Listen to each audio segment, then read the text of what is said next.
Welcome back graph education academy की online video classes में। पिछले वीडियो में अपन ने क्वांटम फिजिक्स के क्वांटम परिकल्पना के आधार पर क्वांटम प्रभाव को पढ़ा था। अर्थात क्वांटम परिकल्पना इक्वल टू एस न्यू के आधार पर क्वांटम प्रभाव, क्वांटम डिस्प्लेसमेंट डेल लैम्डा को पढ़ा था। अब अपन चर्चा करेंगे कि इस क्वांटम फिजिक्स में जो क्वांटम परिकल्पना बता रही थी कि ऊर्जा के स्पेक्ट्रम्स को पढ़ा जाता है, यानी कि वो एनर्जी के जो स्पेक्ट्रम्स हैं उनको ब्लैक बॉडी के आधार पर पढ़ा जाता है। ब्लैक बॉडी क्या होती है, आज अपन चर्चा करेंगे ब्लैक बॉडी, कृष्णिका विकिरण व ऊर्जा वितरण, एनर्जी डिस्ट्रीब्यूशन के ऊपर अपन चर्चा करेंगे। ब्लैक बॉडी क्या होती है? कृष्णिका एक ऐसी वस्तु होती है जो अपने ऊपर आपतित या अपनी पृष्ठ के ऊपर आपतित सभी विकिरणों को पूर्णतया अवशोषित कर लेती है। यानी कि पूर्णतया अवशोषण करना आदर्श कृष्णिका कहलाता है। परिभाषा इसकी बोल सकते हैं कि एक ऐसी वस्तु जो अपने पृष्ठ पर आपतित सभी विकिरणों को पूर्णतया अवशोषित कर लेती है, कृष्णिका कहलाती है। ब्लैक बॉडी रेडिएशन क्या होती है, कृष्णिका विकिरण क्या होते हैं? यानी कि कोई भी सतह अगर अवशोषण कर रही है विकिरणों का तो वह उत्सर्जन भी करती है, और इन विकिरणों का अवशोषण व उत्सर्जन लगातार न होकर छोटे छोटे पैकेट्स और बंडल के रूप में होता है, जिसे अपन ने क्वांटा कहा था, जिसके आधार पर अपन ने क्वांटम फिजिक्स पढ़ी है या पढ़ रहे हैं। तो ये जो पैकेट्स हैं, ये पैकेट्स ही ऊर्जा के वितरण को समझाने में सफल रहे। अब कृष्णिका विकिरण को समझने के लिए एक एक्सपेरिमेंट किया गया, तो सबसे पहले उस एक्सपेरिमेंट के ऊपर चर्चा करते हैं कि एक कोटर लेते हैं,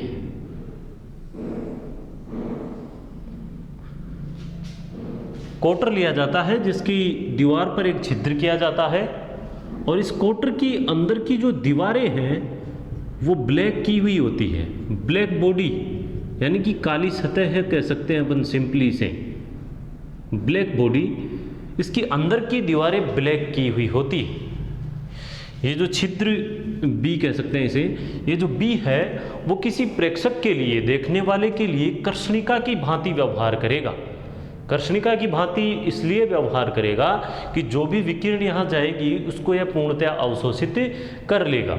इसके अंदर से विकिरण कहाँ जाएगी, इस काली सतह पर, और ये काली सतह उसको अवशोषण कर लेगी। इसलिए देखने वाले के लिए, प्रेक्षक के लिए क्या कहलाएगा, कृष्णिका कहलाता है। इस ब्लैक बॉडी रेडिएशन विकिरण के लिए इस प्रयोग में कोई भी विकिरण जब इसके अंदर आपतित होती है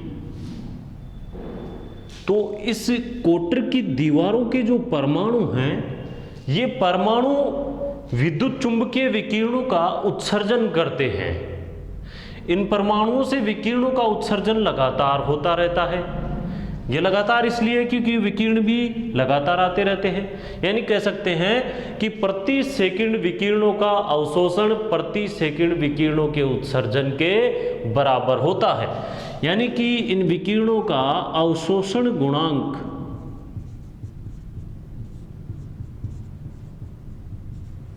इकाई होता है, इकाई होता है। ये विद्युत चुंबकीय विकिरण इस कोटर के अंदर बार बार अवशोषित और परावर्तित होते रहते हैं, बार बार अवशोषित और परावर्तित होते रहते हैं। इन विकिरणों का जो उत्सर्जन होता है, यानी कि विकिरण उत्सर्जित होकर बाहर निकलते हैं छिद्र से, उन विकिरणों को ही क्या कहते हैं, कृष्णिका विकिरण। तो कृष्णिका विकिरण क्या कहलाते हैं कि कोटर की दीवारों से बार बार अवशोषित और जो परावर्तित विकिरण हैं उनमें से उत्सर्जित विकिरण जो बाहर निकलते हैं उन्हें कर्षणिका विकिरण कहते हैं। यानी कि कोटर की दीवारों से जितना अवशोषण विकिरणों का होता है उतना उत्सर्जन भी होता है, तो उन उत्सर्जित विकिरणों को क्या कहते हैं? कर्षणिका विकिरण कहते हैं। ब्लैक बॉडी के द्वारा जो विकिरण उत्सर्जित कर दिए जाते हैं उन्हें कर्षणिका विकिरण कहते हैं। ये जो लाइन टू लाइन बोला जा रहा है उसको आप नोट्स के रूप में भी उतार सकते हो, बाकी आपको नोट्स की PDF वगैरह मिल जाएंगी। तो इन्हें कर्षणिका विकिरण कहते हैं। इन उत्सर्जित विकिरणों की एनर्जी को समझाने के लिए एनर्जी E को किसके साथ समझाया? तरंगदैर्ध्य लैम्ब्डा के साथ, और वो किसके साथ? टेम्परेचर T के ऊपर। एनर्जी E व लैम्ब्डा को टेम्परेचर T के ऊपर समझाया। यानी कि इस कोटर का जो ताप है वो नियत रखा गया। नियत ताप पर यह संपूर्ण प्रक्रिया हुई। अगर टेम्परेचर नियत नहीं होता तो ये कोटर ऊष्मीय साम्यावस्था में नहीं होता। ऊष्मीय साम्यावस्था में नहीं होता तो विकिरणों का अवशोषण व उत्सर्जन क्या होता? अत्यधिक होता। इनके परमाणुओं की जो टेम्परेचर है वो बढ़ जाता।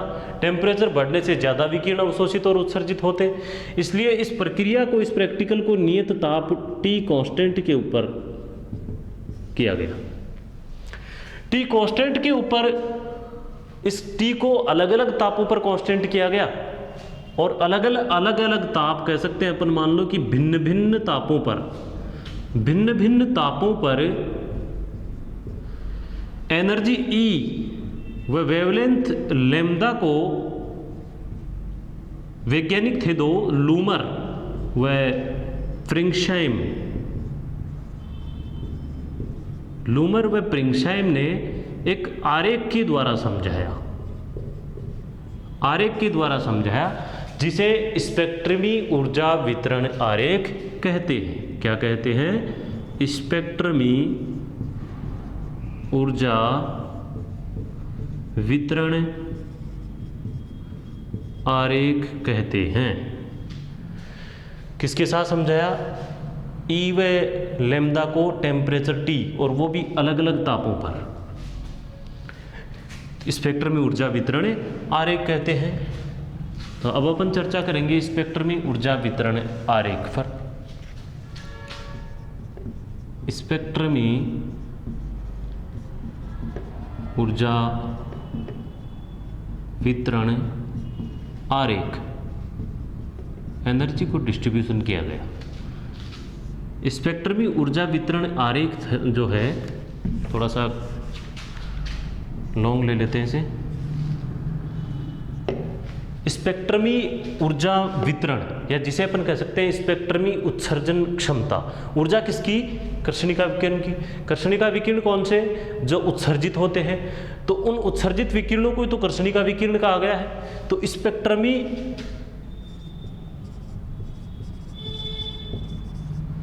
उत्सर्जन क्षमता कह सकते हैं कि उनकी क्षमता कितनी है, कितने के विकिरण उत्सर्जित हुए, जिसे कर्षणिका विकिरण कहा। कितने विकिरण उत्सर्जित हुए, उनकी एनर्जी E, या किसके साथ में इसको परिभाषित कर रहे हैं? लैम्ब्डा के साथ में, इसलिए इसे E लैम्ब्डा से डिनोट कर सकते हैं। E लैम्ब्डा का जो आरेख है किसके साथ? तरंगदैर्ध्य लैम्ब्डा के साथ में, क्योंकि इसमें तरंगदैर्ध्य लैम्ब्डा इज नियर बाई 0 से lambda is near by infinity संपूर्ण तरंगदैर्ध्य की विकिरणें पाई जाती हैं। इसलिए लैम्ब्डा इज नियर बाई 0 से इन्फिनिटी के बीच में परिभाषित किया गया। 0, 1, 2, 3, 4, 5, जैसे इसको मान लो 2, 4, 6, 8, 10। और किसके द्वारा समझाया गया? टेम्परेचर T के द्वारा, अलग अलग तापों के ऊपर। तो आरेख को पहले देख लेते हैं अपन। टेम्परेचर T1 लिया गया 2000 केल्विन। टेम्परेचर T2 नोट किया गया 1750 केल्विन। प्रैक्टिकल में नोट की गई ये चीजें। टेम्परेचर T3 नोट किया गया 1500 केल्विन, और टेम्परेचर T4 को नोट किया गया 1000 केल्विन। अलग अलग तापों पर ऊर्जा का मान भी अलग अलग प्राप्त हुआ है। स्पेक्ट्रमी उत्सर्जन क्षमता है अलग अलग ताप पर अलग अलग तरंगदैर्ध्य की अलग अलग ऊर्जा की विकिरणें उत्सर्जित होती हैं। इसकी जो विशेषताएं हैं वो अपन आगे पढ़ रहे हैं। यानी कि स्पेक्ट्रमी ऊर्जा वितरण आरेख ये है कि भिन्न भिन्न तापों पर भिन्न भिन्न तरंगदैर्ध्य की विकिरणें उत्सर्जित होती हैं। आरेख से पॉइंट बन जाते हैं ये कि भिन्न भिन्न तापों पर भिन्न भिन्न, यहाँ तरंगदैर्ध्य अलग है, यहाँ अलग है, यहाँ अलग और यहाँ अलग, तो भिन्न भिन्न तापों पर भिन्न भिन्न तरंगदैर्ध्य की विकिरणें, विकिरण कौन सी, कर्षणिका विकिरणें जिन्हें स्पेक्ट्रमी उत्सर्जन क्षमता कहा है, तो भिन्न भिन्न तापों पर भिन्न भिन्न तरंगदैर्ध्य की विकिरणें उत्सर्जित होती हैं। ये फर्स्ट पॉइंट था। इस आरेख के आधार पर अपन वीन का विकिरण नियम पढ़ेंगे। वीन का विस्थापन नियम भी इस आरेख के आधार पर दिया गया। इस आरेख के आधार पर रेले जीन्स का विकिरण नियम दिया गया। यानी कि ये जो स्पेक्ट्रमी ऊर्जा वितरण आरेख है इसमें एनर्जी स्पेक्ट्रम्स को भी समझाया गया। एनर्जी स्पेक्ट्रम्स में सभी वेवलेंथ की एनर्जी में जो है मान प्राप्त होते हैं अपने को, यानी कि सारे वेवलेंथ 0 से इन्फिनिटी है तो 0 से इन्फिनिटी में सभी की एनर्जी प्राप्त हो जाएगी, लेकिन टेम्परेचर का मान क्या आएगा सबके लिए अलग अलग लिया गया। तो रेले जीन्स का विकिरण नियम और वीन का जो विकिरण नियम है वो भी एक साथ किसी एक वेवलेंथ के ऊपर आधारित नहीं है, दोनों को एक ही वेवलेंथ के ऊपर समझाया नहीं जा सकता। वो अपन आगे चर्चा करेंगे कि एक लघु तरंगदैर्ध्य के लागू होता है और दूसरा दीर्घ तरंगदैर्ध्य के लिए लागू होता है, उसके ऊपर अपन आगे चर्चा कर रहे हैं। इस आरेख को देखो समझा भी सकते हो कि T1 के ऊपर जो तरंगदैर्ध्य T1 है, जो टेम्परेचर T1 है उसके ऊपर तरंगदैर्ध्य का मान क्या है, लेमदा, जिसे मैक्सिमम तरंगदैर्ध्य का अधिकतम मान यहाँ आया है इसके ऊपर, तो उसे लेमदा मैक्सिमम 1 कह सकते हैं। T2 के ऊपर जो है लेमदा मैक्सिमम 2 कह सकते हैं। T3 के ऊपर लेमदा मैक्सिमम 3। ऐसे तरंगदैर्ध्य के मैक्सिमम मान अलग अलग प्राप्त हो रहे हैं। यहाँ पे शो भी कर सकते हैं अपन कि T1 ग्रेटर देन, फिर T2, फिर T3, फिर T4। इसे स्पेक्ट्रमी ऊर्जा वितरण आरेख कहते हैं। अब अपन देखते हैं कि स्पेक्ट्रमी ऊर्जा वितरण आरेख के आधार पर रेले जीन्स और जो वीन के विकिरण है इन नियमों को कैसे समझाया गया, इस आरेख की विशेषताएं क्या हैं। एग्जाम में पूछी जाती हैं कि कर्षणिका विकिरण क्या है, इसके आधार पर स्पेक्ट्रमी ऊर्जा वितरण आरेख व उसकी विशेषताएं समझाइए। तो अब इसकी विशेषताएं क्या हैं वो देखते हैं। तो इसकी विशेषताओं में से फर्स्ट विशेषताएं देखते हैं।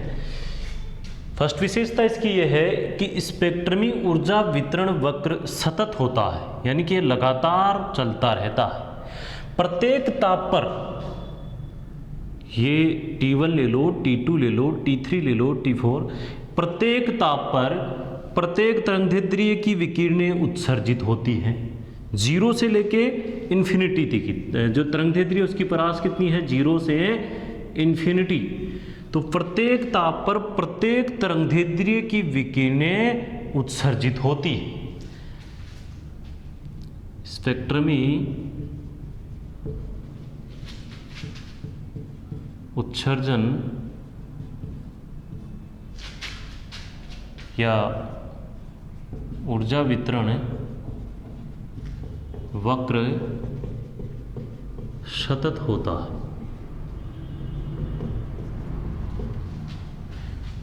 प्रत्येक ताप पर प्रत्येक तरंगदैर्ध्य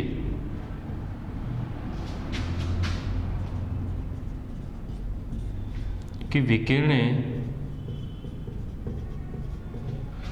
उत्सर्जित होती है।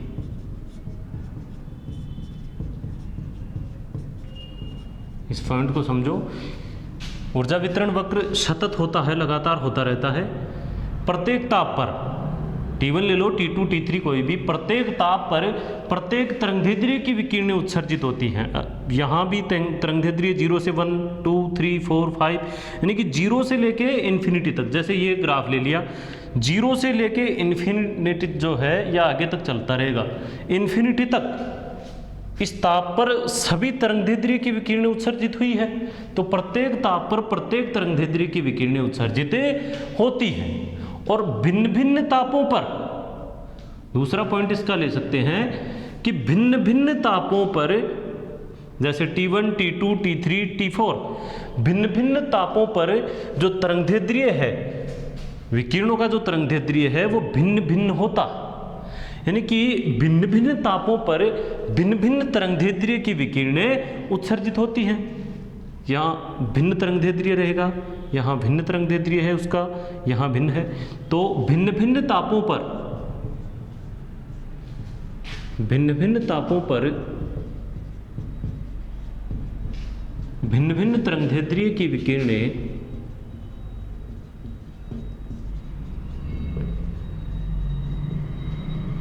उत्सर्जित होती है, उत्सर्जित होती है। लाइन टू लाइन नोट्स बना सकते हैं ऐसे। थर्ड पॉइंट है इसका,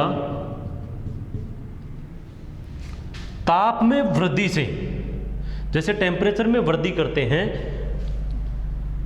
T4 और T1 की तुलना में देखो, ताप में वृद्धि से विकिरणों की मात्रा, जो ई लैम्डा अपन पढ़ रहे हैं, स्पेक्ट्रमी उत्सर्जन क्षमता, क्षमता उसको डिनोट कर रहे हैं कि उनकी मात्रा कितनी है, क्वांटिटी कितनी है। तो ये यहाँ से लेकर ये आरेख आगे तक किसको प्रदर्शित करेगा, इनकी क्वांटिटी को। तो जब जैसे ही ताप बढ़ा रहे हैं, जैसे मान लो ये T1 है, यहाँ पे क्वांटिटी इतनी है, और जो T4 पे क्वांटिटी इतनी है, लेकिन T1 पे क्वांटिटी बढ़ रही है, तो ताप में वृद्धि से विकिरणों की मात्रा में क्या होती है, वृद्धि होती है। ताप में वृद्धि से विकिरणों की मात्रा में वृद्धि होती है।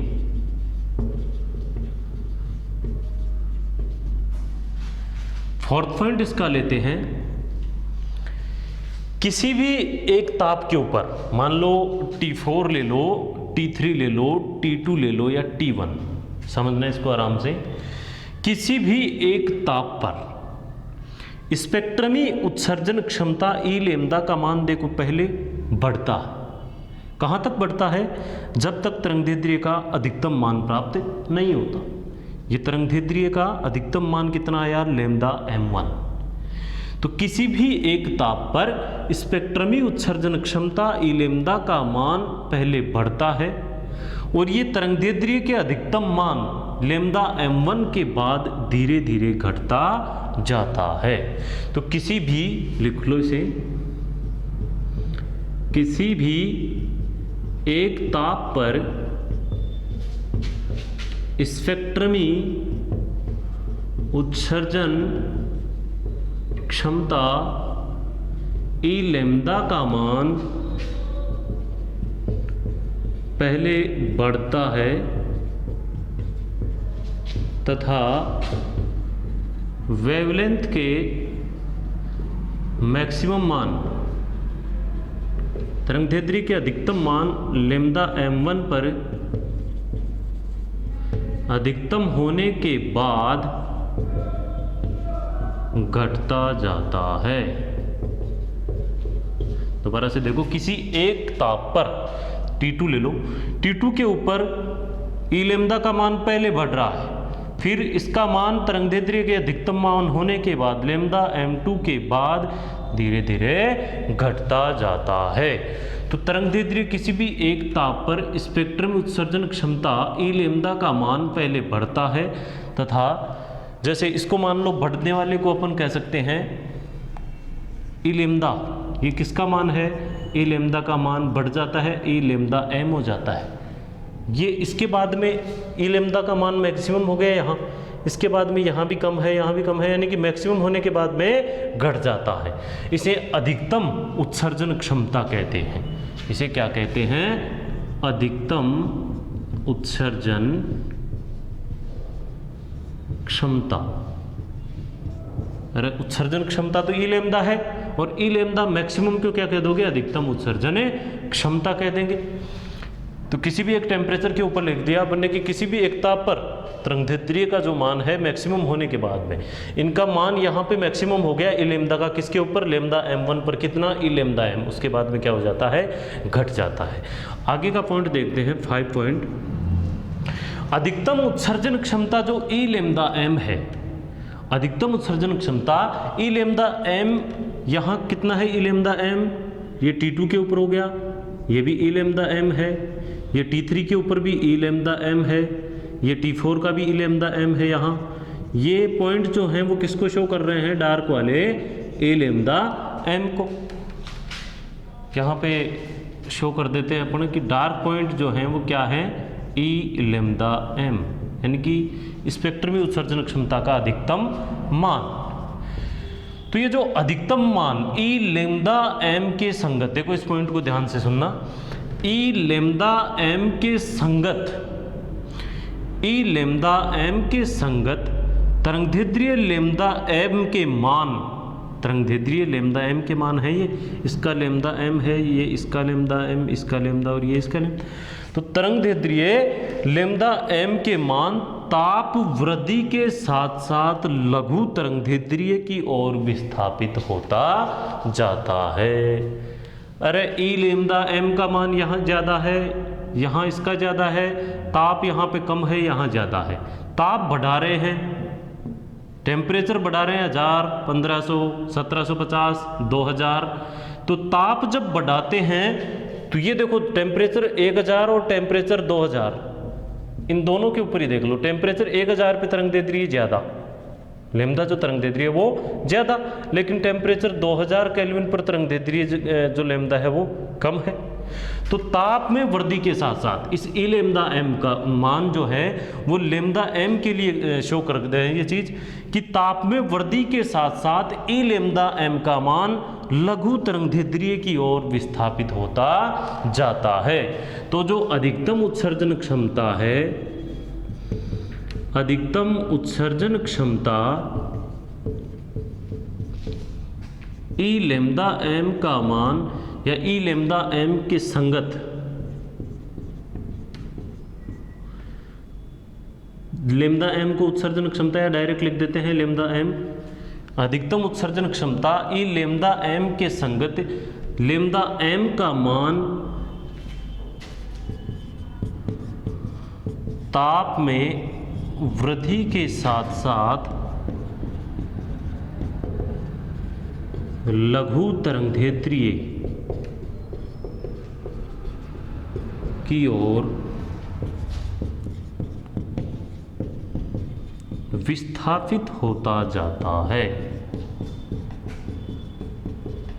या कह सकते हैं कि लैम्डा m ताप T के क्या होता है, व्युत्क्रमानुपाती होता है। दोबारा से देखो, अधिकतम उत्सर्जन क्षमता E लैम्डा m के संगत, ये dark point E lambda m है, जो लैम्डा m के मान है, ये lambda m3, m2, m1, t3, t2, t1 के लिए है ये। तो लैम्डा m का जो मान है ताप में वृद्धि के साथ साथ, ताप में वृद्धि के साथ साथ लघु तरंगदैर्ध्य की ओर विस्थापित होता जाता है, यानी कि ताप बढ़ाने से इसका मान कम हो रहा है। तो ये जो लैम्डा m है ताप T के क्या होता है, व्युत्क्रमानुपाती। या अपन कह सकते हैं कि लैम्डा m और ताप T का जो गुणनफल है वो कांस्टेंट होता है, और इस कांस्टेंट को कहते हैं स्मॉल b, और इस स्मॉल b को क्या कहते हैं, वीन नियतांक। Lambda m t equal to small b, इसे कहते हैं वीन नियतांक, वीन कांस्टेंट कहते हैं। और इस स्मॉल b का जो मान है वो होता है 2.898 इंटू 10⁻³ मीटर केल्विन। और इस नियम को क्या कहते हैं, वीन विस्थापन नियम, इसे वीन का विस्थापन नियम कहते हैं। तो ये 5 पॉइंट वीन के विस्थापन नियम को समझाता है। अधिकतम उत्सर्जन क्षमता जो E लैम्डा m है, इसके संगत तरंगदैर्ध्य जो लैम्डा m का मान है, तरंगदैर्ध्य लैम्डा m का मान समझ रहे हो, ये जो लाइन है शो कर रही है लैम्डा को, और यहाँ पे लैम्डा पे मैक्सिमम मान आते गए थे अपने। तो इन लैम्डा m के जो मान है, इनके जो मान ताप में वृद्धि के साथ साथ कम होते जाते हैं, तरंगदैर्ध्य का मान लघु होता जाता है, यानी कि व्युत्क्रमानुपाती है। और इस कांस्टेंट को क्या कहते हैं, वीन कांस्टेंट, और इसका मान जो है v इक्वल टू है, इसे क्या कहते हैं, इस नियम को वीन का विस्थापन नियम कहते हैं। आगे का इसका पॉइंट देखते हैं, 6 जो है 5 या 6 जो है 6 पॉइंट है, ये 6 पॉइंट ऐसे कहता है कि जो ई लैम्डा एम के आपके मान आए हैं, इसको डायरेक्ट ही आपको पढ़ना है। अधिकतम उत्सर्जन क्षमता है, ये ध्यान में रखने की चीज़ें हैं। ये अधिकतम उत्सर्जन क्षमता,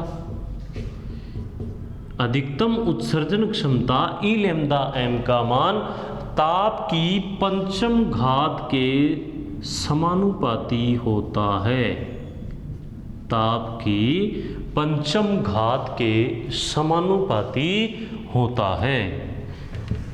इसका लास्ट पॉइंट देखते हैं, विशेषता 7th। लास्ट विशेषता है इसकी कि जो वेवलेंथ की परास कितनी है, 0 से इन्फिनिटी। तरंगदैर्ध्य की संपूर्ण तरंगदैर्ध्य परास में स्पेक्ट्रम में उत्सर्जन क्षमता ई लैम्डा डॉट डी लैम्डा क्या हो गया, इसका टोटल क्षेत्रफल भी बोल सकते हैं इसे। यह इसकी कुल उत्सर्जन क्षमता हो गई है। कितनी हो गई, कुल उत्सर्जन क्षमता। लास्ट पॉइंट है कि संपूर्ण तरंगदैर्ध्य परास में स्पेक्ट्रमी उत्सर्जन क्षमता ई लैम्डा डॉट डी लैम्डा या कुल उत्सर्जन क्षमता जो ई है वो ताप की चतुर्थ घात के समानुपाती होती है।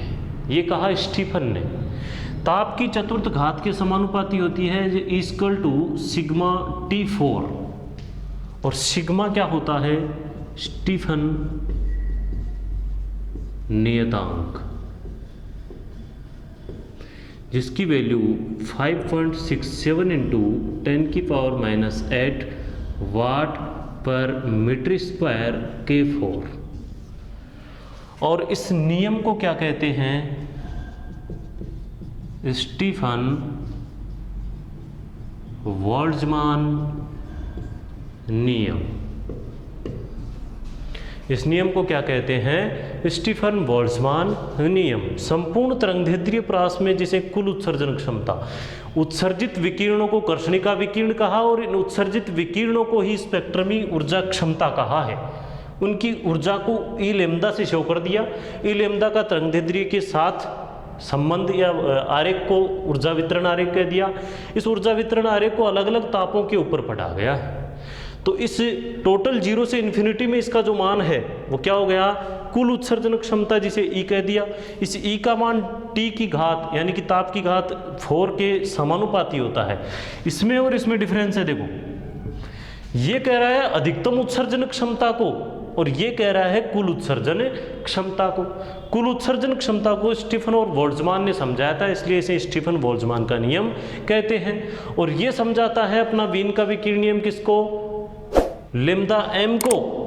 तरंगदैर्ध्य के जो मान हैं वो किसके संगत, अधिकतम उत्सर्जन क्षमता के संगत, अलग अलग तापों पर। इसीलिए तो ये ताप के ऊपर शो करता है कि ताप T के व्युत्क्रमानुपाती होता है।